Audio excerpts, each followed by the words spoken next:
అందరికీ నమస్కారం. ఈరోజు కథ 'ప్రేమ ఎంత మధురం' ఎపిసోడ్ 168. ఇక స్టోరీలోకి వెళ్తే, అక్షయ్ కాల్ చేసి ఆఫీస్కి రమ్మని చెప్పడంతో అతను ఎందుకు రమ్మని పిలుస్తున్నాడో ఊహించిన దాత్రి నవ్వుకుంటూ లేచి అతని ఆఫీస్కి వెళ్ళింది. అక్షయ్ తన క్యాబిన్లో కూర్చొని దీర్ఘంగా ఆలోచిస్తూ ఉన్నాడు. డోర్పై కనీసం తట్టకుండానే డోర్ ఓపెన్ చేసుకొని లోపలికి వెళ్ళింది దాత్రి. బ్యాచులర్ పార్టీ తర్వాత అక్షయ్ను డైరెక్ట్గా కలవడం ఇదే మొదటిసారి. ఆ పార్టీలో ఆమెకు అంత అవమానం జరిగినా దాత్రి అసలేం జరగనట్లే ప్రవర్తిస్తూ నవ్వుతూ వెళ్ళి టేబుల్ ముందు కూర్చొని, చెప్పు అక్షయ్, ఏంటి నన్ను సడన్గా రమ్మని పిలిచా అని అడిగింది. అక్షయ్ ఆమెను చూసి ఆలోచిస్తూ, ఇప్పుడు నేను అడిగినా ఆమె నిజం చెప్పదు.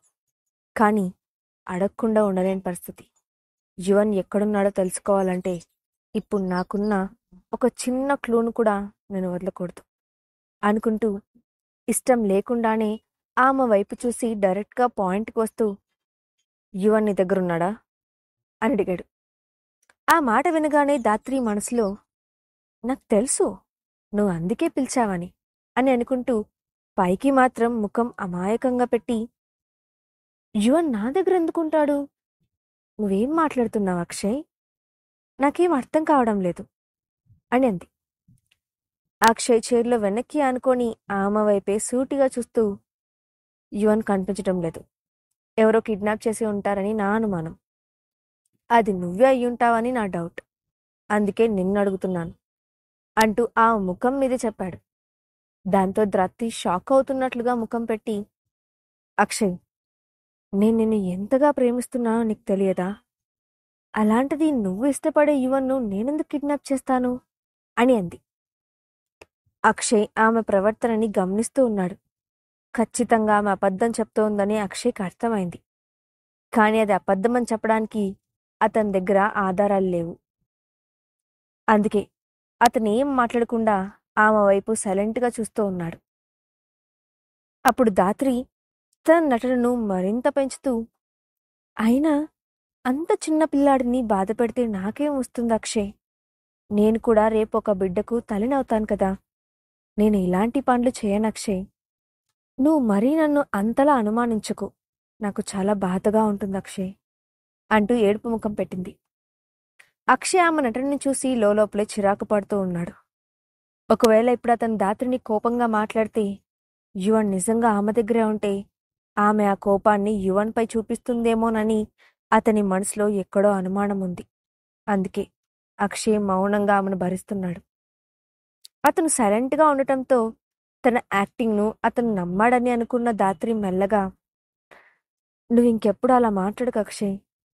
మనమిద్దరం కాబోయే భార్యాభర్తలం. మనకి ఒకరిపై ఒకరికి నమ్మకం ఉండాలి. మన పెళ్లి త్వరలోనే జరగబోతోంది. ఇలాంటి టైంలో నువ్వు ఇలా మాట్లాడితే నేను భరించలేను అని అంది.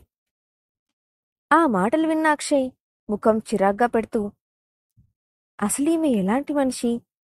ఒకవైపు చిన్న పిల్లాడు కనిపించడం లేదని నేను కంగారు పడుతూ ఉంటే, త్వరలో జరగబోయే పెళ్లి అంటూ మాట్లాడుతోంది అని అనుకుంటూ వెంటనే, ఇక నువ్వు వెళ్ళొచ్చు అని అన్నాడు.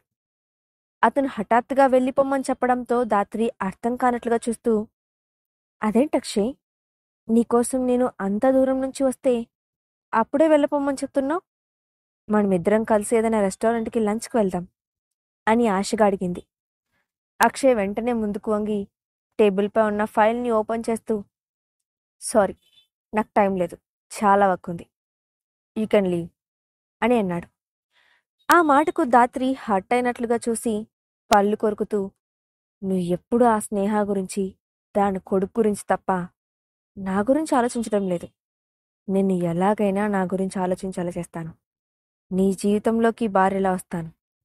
అప్పుడు నువ్వు ఆ స్నేహ యువనం గురించి తలుచుకోవడానికి కూడా వీలుండదు అని అనుకుంటూ చైర్ల నుండి లేచి విసివిస నడుచుకుంటూ బయటకు వెళ్ళింది. అక్షయ్ ఆమె వెళ్ళిన వైపే చూస్తూ, యువన్ ఈమె దగ్గర ఉండే అవకాశం ఎక్కువగా ఉంది. ముందు ఆ విషయం క్లియర్గా చేసుకోవాలి అని అనుకున్నాడు. వెంటనే అతనికి స్నేహ గుర్తొచ్చింది. యువన్ దగ్గర లేక ఆమె ఎంతగా బాధపడుతుందో, అసలు సరిగ్గా తింటుందో లేదో కూడా తెలుసుకోలేని పరిస్థితిలో ఉన్నాను. ఇప్పుడు స్నేహ ఎలా ఉందో, ఏం చేస్తుందో అనుకున్నాడు. నిజానికి ఆ రోజు గోడ దూకి ఇంటి బయటకు వచ్చిన స్నేహ తనను ఎవరు గమనించకుండా ఆ ఇంటికి దూరంగా వెళ్లాలన్న తొందరలో రోడ్డుపై పరిగెత్తడం మొదలుపెట్టింది. ఆ భయంలో ఆమె సైడ్ నుంచి వేగంగా వస్తున్న కారును గమనించలేదు. ఇంతలో కార్ హారన్ గట్టిగా వినిపించడంతో తల పక్కకు తిప్పింది స్నేహ. కాని ఆమె తేరుకునేటప్పటికీ ఆమె శరీరం గాల్లో ఎగురుతోంది. కాసేపటికి రోడ్డు పక్కగా ఉన్న పొదల్లోకి పడిపోయి అక్కడి నుండి కిందకు దొర్లుతూ ఉన్నట్లు స్నేహకు తెలుస్తోంది. హఠాత్తుగా ఆమె శరీరం కదలడం ఆగిపోయింది.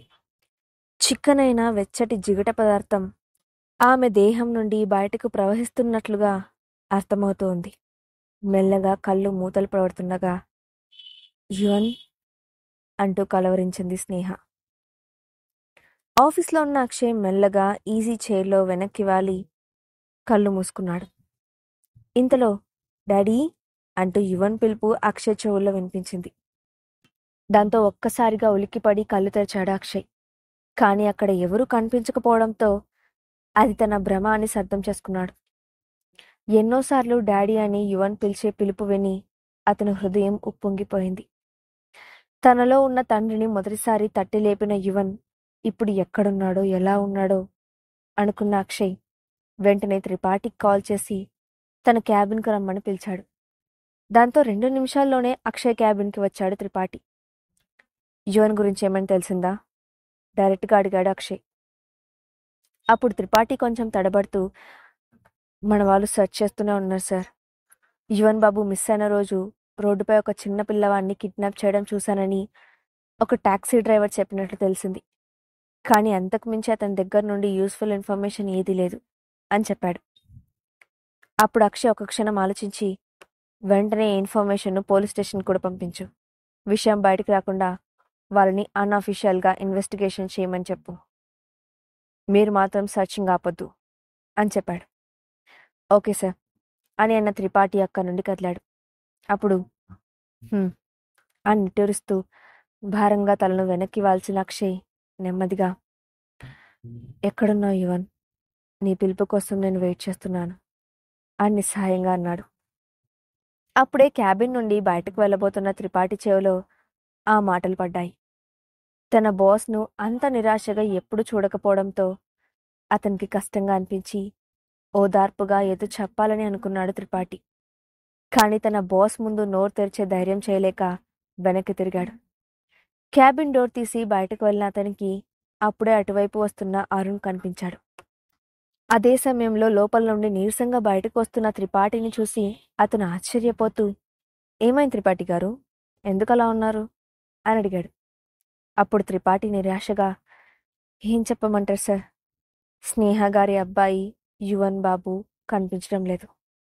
ఆ రోజు నుంచి అక్షయ్ గారు పూర్తిగా డీలా పడిపోతున్నారు. ఎప్పుడూ గర్వంగా తలెత్తుకొని తిరిగే బాస్ అలా ఉంటే చూడ్డానికి నాకు చాలా కష్టంగా ఉంది. అయినా అంత చిన్న పిల్లాన్ని కిడ్నాప్ చేసే దుర్మార్గులు ఎవరుంటారో అర్థం కావడం లేదు.